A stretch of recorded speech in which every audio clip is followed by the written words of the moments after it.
Bonjour à tous et à toutes, j'espère que vous allez bien. Aujourd'hui, on va parler du ressenti de rejet, mais d'une manière plus globale, c'est-à-dire le caractère que ces personnes ont plus particulièrement. Comment savoir si vous venez de mettre un masque pour vous protéger, comment chaque blessure se laisse avoir par son ego, comment peut-on se faire du mal à soi-même. Et comment savoir quand nos blessures, on va dire, sont en bonne voie de guérison, ainsi que les forces qui se révèlent en chacun de nous une fois avoir dépassé cette problématique-là. Aujourd'hui donc, on va travailler avec cette planche vibratoire qui va vous permettre de libérer au cœur des mémoires cellulaires toute la thématique en développement personnel qui est aux alentours du mécanisme de rejet. Et donc, elle va travailler sous forme de vortex en extirpant au cœur des mémoires cellulaires avec la vibration et le rayonnement qu'elle dégage. Donc, je vous invite à vraiment vous connecter avec elle et c'est parti. Alors, le ressenti de rejet, les personnes ont plutôt un caractère détaché du matériel, sont plutôt perfectionnistes, voire intellectuelles. Elles passent par des phases de grand amour à des phases de haine profonde. Elles ne croient pas, on va dire, à leur droit d'exister. Elles ont des difficultés souvent au niveau sexuel. Elles se croient plutôt nulles, sans valeur. Elles recherchent du coup la solitude pour fuir. Elles sont plutôt effacées. Elles ont plutôt une capacité à, dire, se rendre invisibles pour justement pas se faire rejeter. Et elles trouvent différents moyens pour fuir. Elles partent en astral facilement, c'est-à-dire au niveau énergétique, elles sortent de leur corps. Elles se croient souvent incompris et ont des difficultés à laisser vivre leur enfant intérieur. Bien sûr, ces traits de caractère sont généraux. Ça ne veut pas dire qu'on rencontre tous ces types-là en étant dans la blessure de rejet, bien entendu, mais c'est quand même une idée générale et globale, une vue d'ensemble. Alors, la plus grande peur, c'est la panique. La plus grande peur du fuyant est la panique. Parce que oui, effectivement, il se met un masque pour fuir, pour éviter absolument la panique. Il s'en rend pas compte, en fait, car il s'éclipse juste avant de paniquer, justement pour pas y être confronté. Et c'est très souvent au cas où il paniquerait, en fait. Vraiment, il veut tellement éviter ça que, bien en amont, hop, il se coupe, il s'en va, il s'éloigne et il va s'isoler. Par contre, les autres à ses côtés se rendent compte de sa panique. Même si lui ne s'en rend pas compte et il croit que justement il va l'évincer, mais les autres s'en rendent déjà compte. Car ses yeux, en fait, le trahissent la plupart du temps. On voit vraiment la peur qui s'active au niveau des yeux.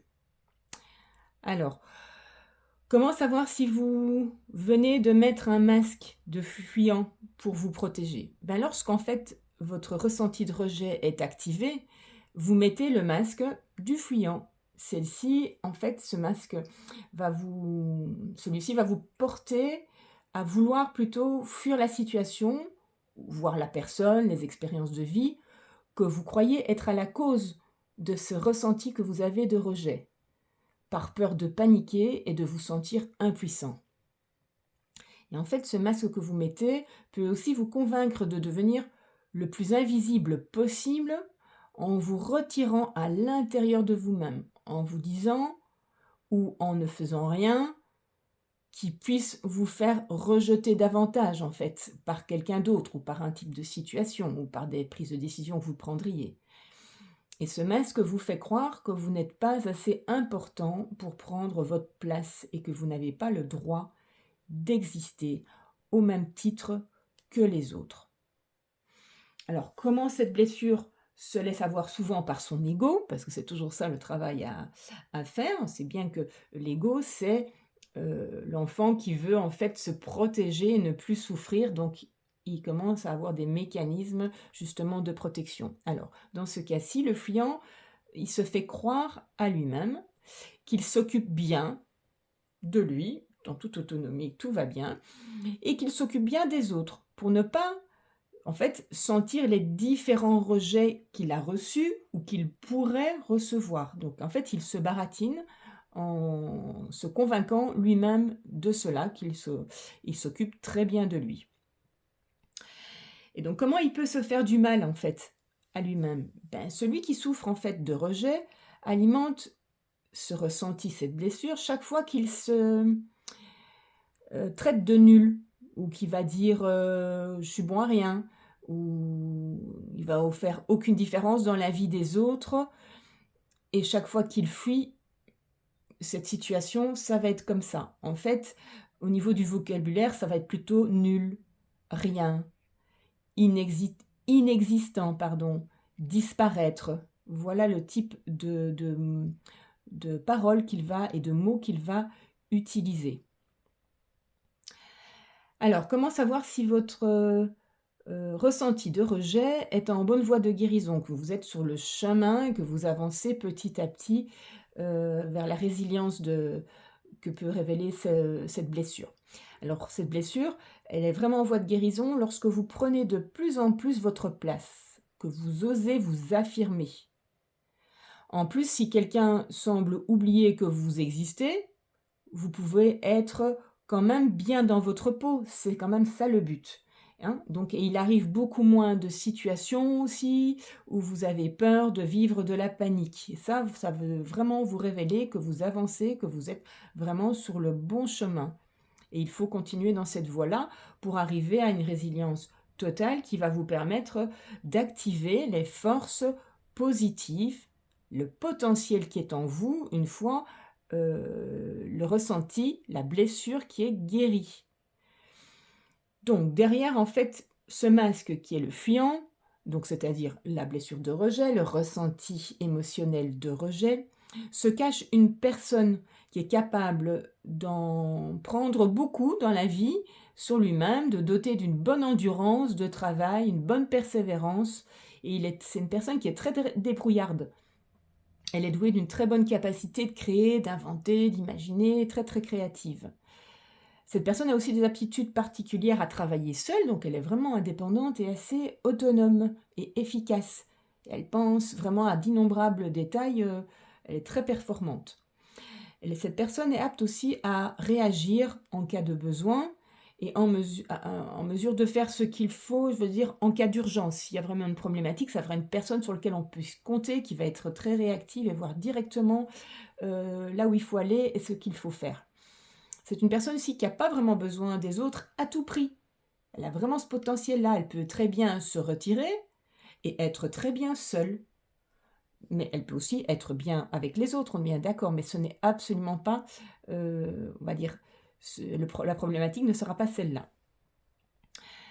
Donc l'éveil de ces blessures, c'est vraiment ne pas se sentir dans le droit d'exister. C'est vraiment ça qui est vraiment la grande problématique.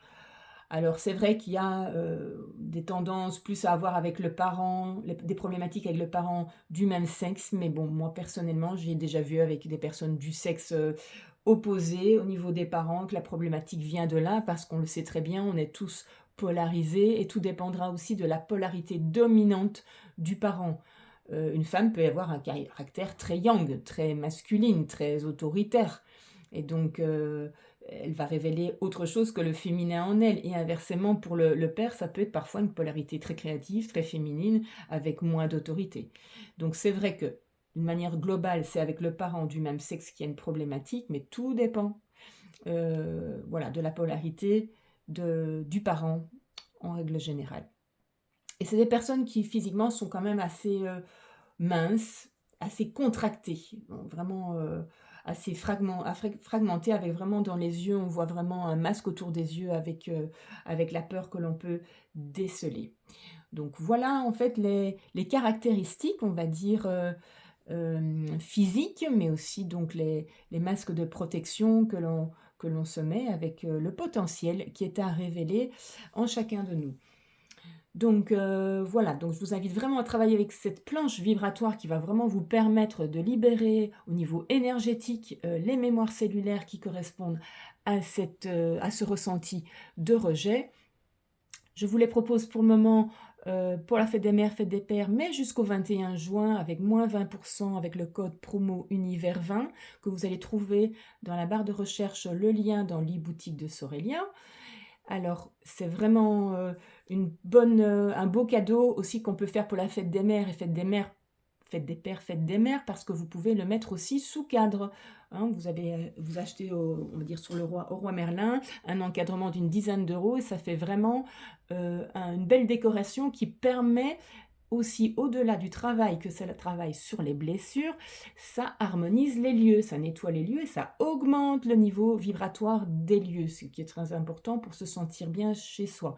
Donc c'est une décoration intelligente et un cadeau intelligent sans pour ça amener la personne à travailler sur la blessure, mais l'amener à découvrir aussi les vibrations et le rayonnement au niveau de l'augmentation des vibrations des lieux.